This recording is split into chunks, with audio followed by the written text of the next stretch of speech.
양치기 못 때들 개떼들이 막 가가지고 네. 막 와와와와 짖어가면서 막 그런 식의 정책을 피게 되니까 사람들한테 이제 저항감이 많은 거거든요.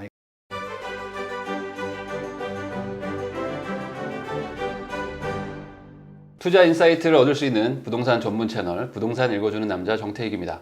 오늘은 부동산 투자자들의 멘토라고 불리시는 아기곰님을 모셨습니다. 안녕하세요. 안녕하세요. 네, 간단하게 뭐 워낙 유명하시지만 저희 시청자분들한테 네. 소개 한번 해주십시오. 네, 아기곰이라 합니다.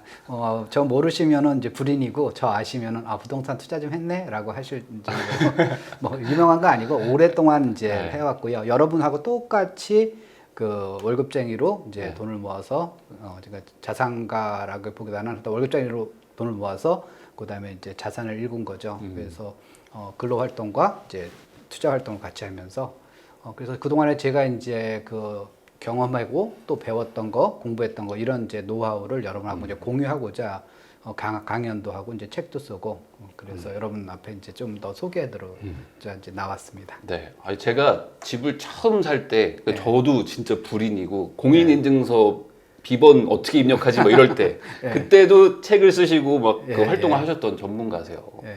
활동하신 지가 그럼 벌써 한 20년 됐죠. 20년 정도 되셨으니까 예, 예. 흥망성쇠를 다 겪으셨네요. 그렇죠. 그동안에. 예. 네. 그런데 지금 상황은 지금 상승장이고 예. 상승장이 좀 꽤 이제 시간이 좀 지나가고 진행이 되고 있죠. 진행이 예, 좀 예. 된 상황인데 예. 그럼에도 불구하고 지금 집값이 떨어지기가 어렵다, 예. 상승한다라고 보시는 편이시잖아요. 예. 뭐 왜 그렇게 생각을 하시는지. 지금 상승장이 사실 보면은 그러니까 통계적으로 보면 굉장한 상승장이거든요. 네. 이게 이제 20년 만에 이제 처음 오는 상승장이라 보면 되겠습니다. 네. 가장 이제 최근에 하락했던 거는 이제 공급 과잉으로 인해 가지고 네. 이제 정부는 이제 9.13 대책이라고 주장하지만 네. 공급 과잉으로 해 가지고 2019년 8월까지 이제 하락한 게 있었어요. 1% 하락하고 그다음에 이제 2019년 8월을 이제 단기 저점을 해서 그때부터 지금까지 이제 25개월 연속으로 이제 집값이 오르고 있거든요. 네. 얼마나 그 기간 동안에 이제 집값이 올랐느냐. 그러니까 아파트값 기준으로 보게 되면은 네. 전국 아파트 매매가 상승률이 28%가 올랐어요. 네.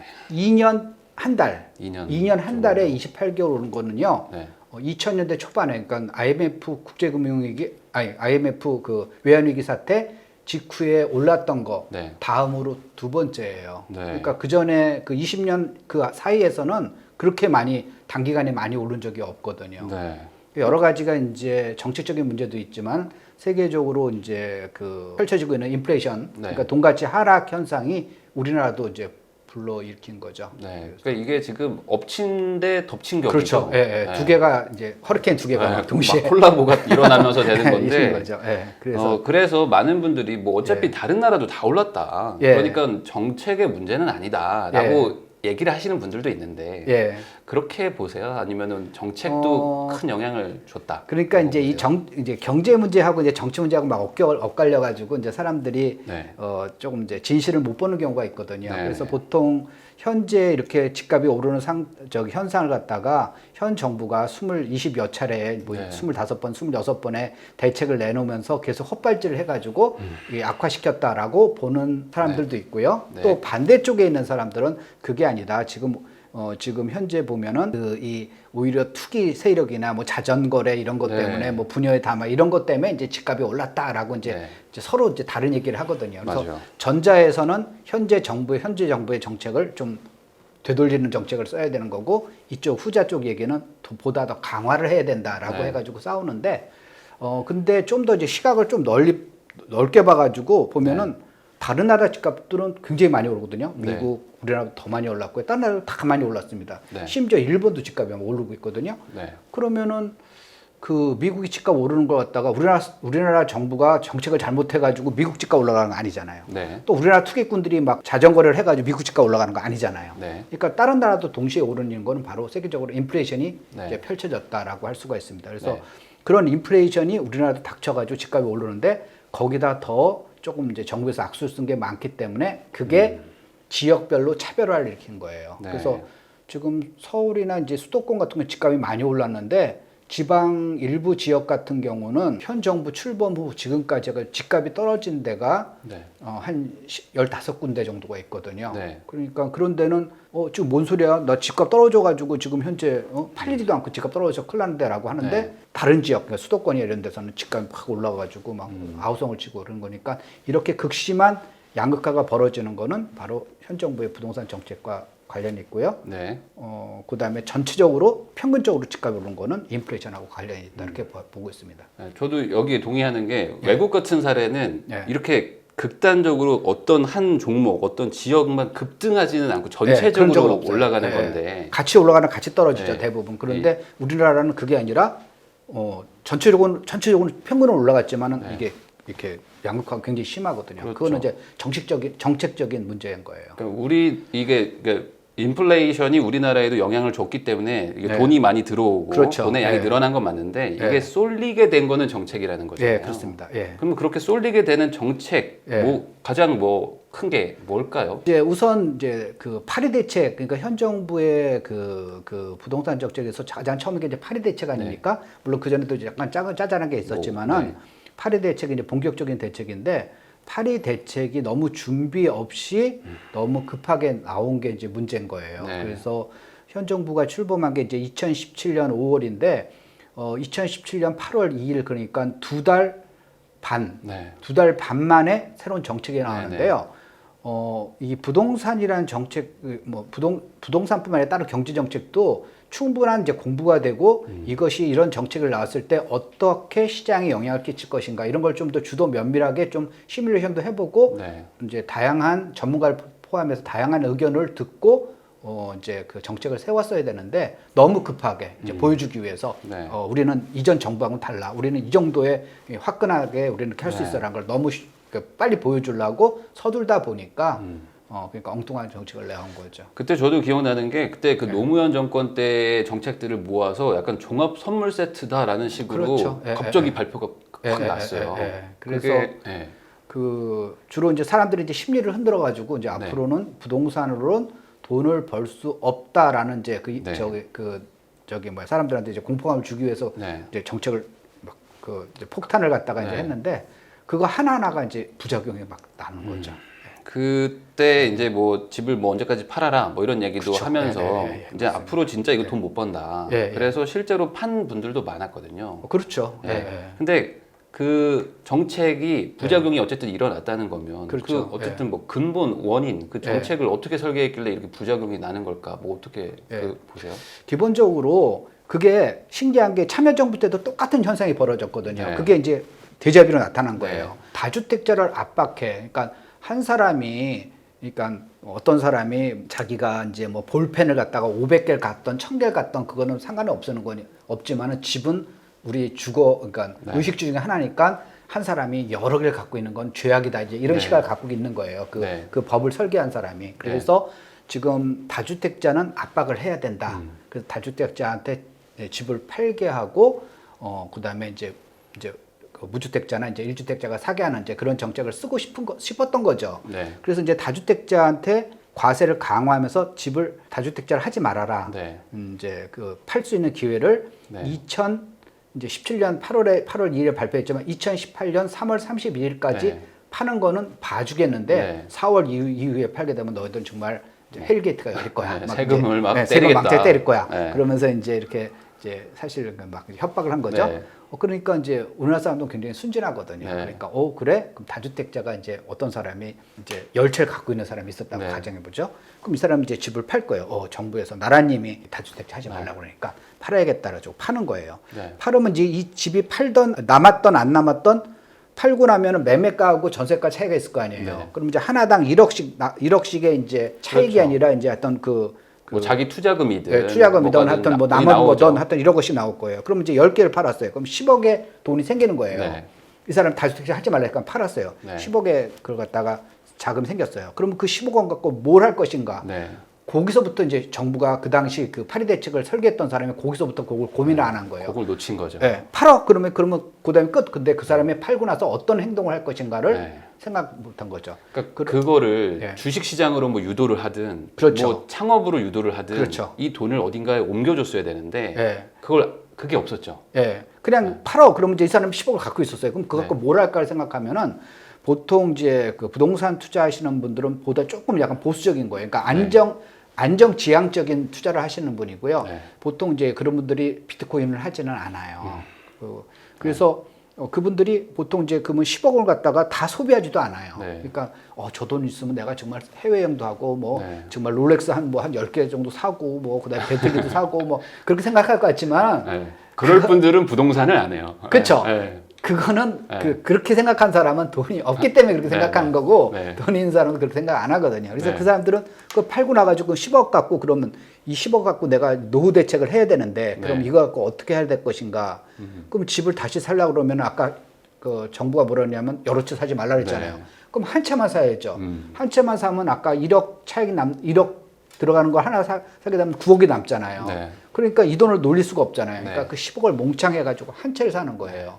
결국 무슨 얘기냐면 저가주택 10채를 팔아서 고가주택 한 채를 사게 되는 겁니다. 그래가지고 신기하게도 보면은 그걸 갖다가 우리가 고가주택 이제 그 KB 국민은행 통계표에 들어가면 그 나오는데 고가주택 가격을 이제 저가주택 가격으로 나누는 게 바로 5분위 배율이에요. 그래서 5분위 배율인데 그래서 5분위 배율이 5라 그러면 고가주택 한 채 팔 때 저가주택을 5채 살 수 있다는 거고 5분위 배율이 8이다라고 하게 되면은 한 채 팔면은 8채를 살 수 있다는 거예요. 그러니까 하위 20% 대비 상위 20%가 8배가 비싸다. 8배. 5배가 비싸다. 이런 얘기를 하는 근데 거죠. 현 정부 출범할 때는 5배가 안 됐어요. 4점 몇 %밖에 됐는데 지금은 8점 몇이에요. 그러니까 이렇게 2배가 늘어나는 거예요.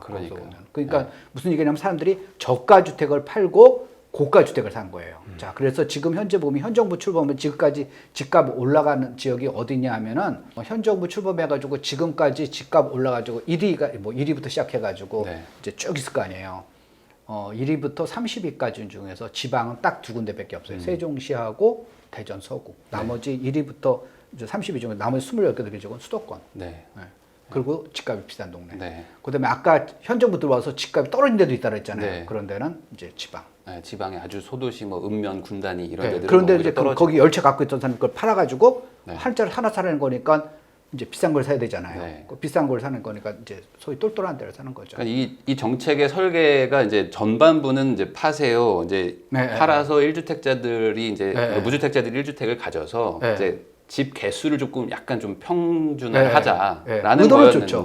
의도는 좋았어요. 그 의도가 이제 결과로는 똘똘한 한 채를 사세요라고 해석이 돼버린 거죠. 그렇죠.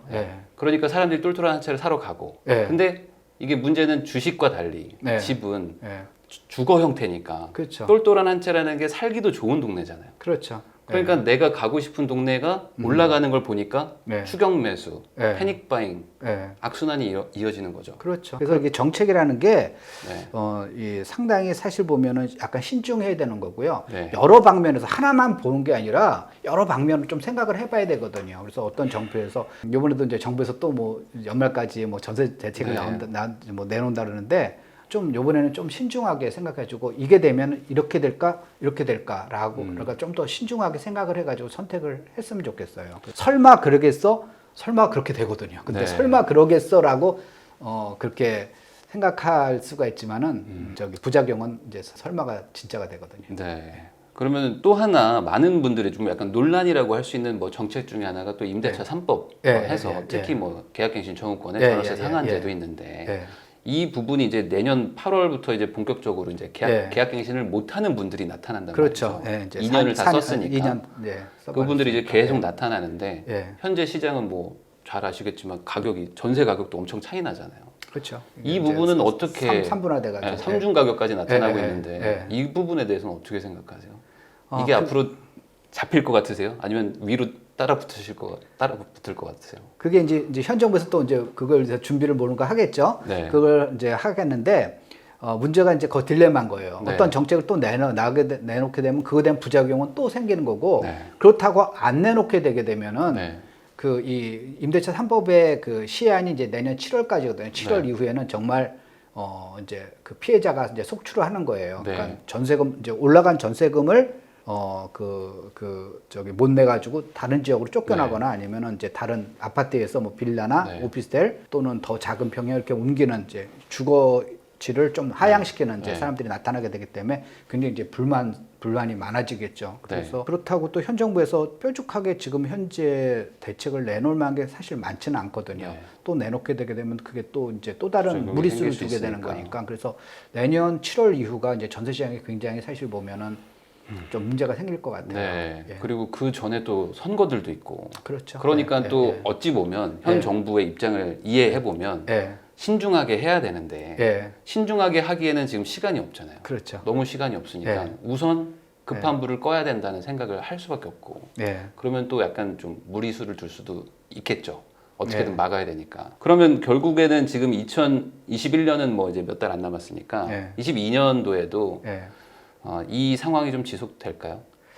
그래서 이제 전세 시장 같은 경우도 그러니까 아까 현 정부의 정책이 굉장히 단견이에요. 그러니까 오버해서 좀 말씀드리면 약간 신경질적인 그런 반응을 이제 좀 그러니까 지속적으로 이렇게 정책이라는 건 사람들이 이렇게 양떼를 몰고 가는 것처럼 보이지 않는 손으로 해가지고 싹 이렇게 밀어야 되거든요. 근데 그게 아니라 그냥 가가지고 양치기 못대들이 개떼들이 막 가가지고 막 와와와와 짖어가면서 막 그런 식의 정책을 피게 되니까 사람들한테 이제 저항감이 많은 거거든요. 그러니까 사람들이 저항감을 못 느끼게 서서히 유도하는 정책을 펴야 되는데 그러려면 이제 시간이 많이 걸리고 그다음에 화끈한 거가 못 보여주니까 우리나라 이제 정서에 안 맞잖아요. 우리나라는 탁 하면 화끈한 거. 맞아요. 우리는 유튜브도 1.25배속으로 들어야 돼요. 1.5배속으로 듣고. 저는 이제 목소리가 빠르기 때문에 그렇게 안 들어도 됩니다. 하여튼 이게 화끈하게 그렇게 되니까 그러니까 이제 그 막 문제가 이제 발생하는 거예요. 여러 가지 문제가 발생해가지고 그래서 이게 전세 시장도 자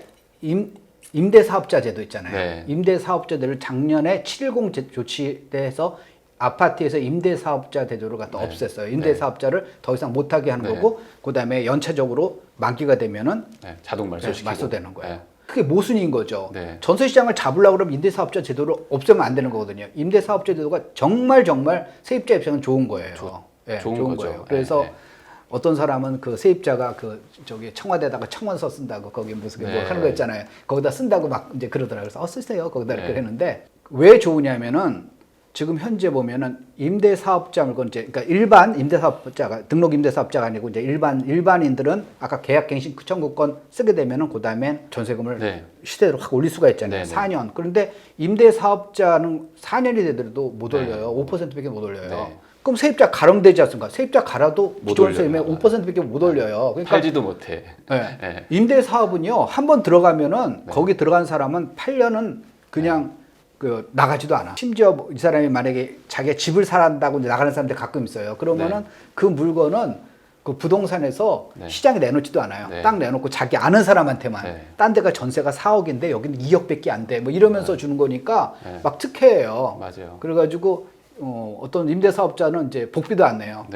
거기서 보면 야, 이 물건 있는데 가서 저기 할 사람은 하면 서로 막 줄 서요. 부동산에서 거기서 막. 그러니까 그 얘기는 뭐냐면 세입자에서는 굉장히 좋은 거예요. 굉장히 좋았죠. 근데 임대사업자를 처음에 이제 권장했을 때는 그렇죠. 되게 그걸 받아들이기 좋아했던 분들이 많았었죠. 그렇죠. 그래가지고 처음에 이제 임대사업 제도를 만든 목적도 이제 그렇게 이 전세 시장을 갖다가 이제 안정화시키려고 그런 거죠. 임대사업자가 많아지면 많아질수록, 그러니까 이게 극단적으로 많아가지고 일반인들이, 그러니까 임대사업에 등록하지 않은 일반인들이 세를 주는 게 10%고 임대사업자가 세를 주는 게 90%라면 전세 시장은 안정될 수밖에 없죠. 그렇죠. 근데 그게 아니라 지금 현재 보면은 정부에서는 반대로 하는 거예요. 전세금을 갖다가 억제해서 조금 이제 전세금 올리지 않은 건 누가 이익이에요? 세입자가 이익이죠. 세입자가 왜 세입자가 이익이지? 정부 입장에서는 나는 생긴 거 하나도 없는데? 라고 하는 거니까 임대사업을 없애면서 세금을 때리겠어라는 거죠. 그러니까 명확히 따져보면 세입자한테 갈 이익을 정부가 취하겠다는 거예요.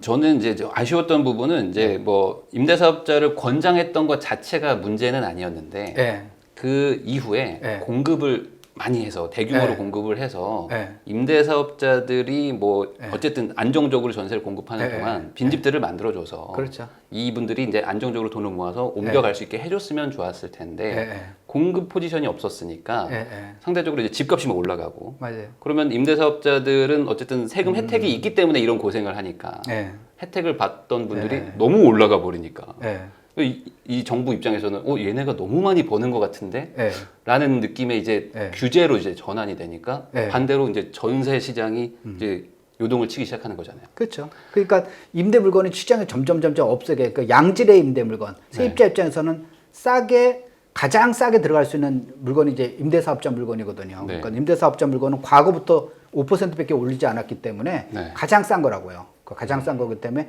양질의 임대사업 물건이 시장에서 없어지는 이제 결과가 나오는 거죠. 그러면은 그거를 이제 또 막고자 임대사업자를 이제 규제하면서 반대로 이제 전세 상승이 이제 걱정되기 때문에 계약갱신 청구권이라는 거, 뭐 5% 상한제 이런 것들을 만들어 왔는데 이게 뭐 더 연장되지 않으면 어쨌든 내년에 오잖아요.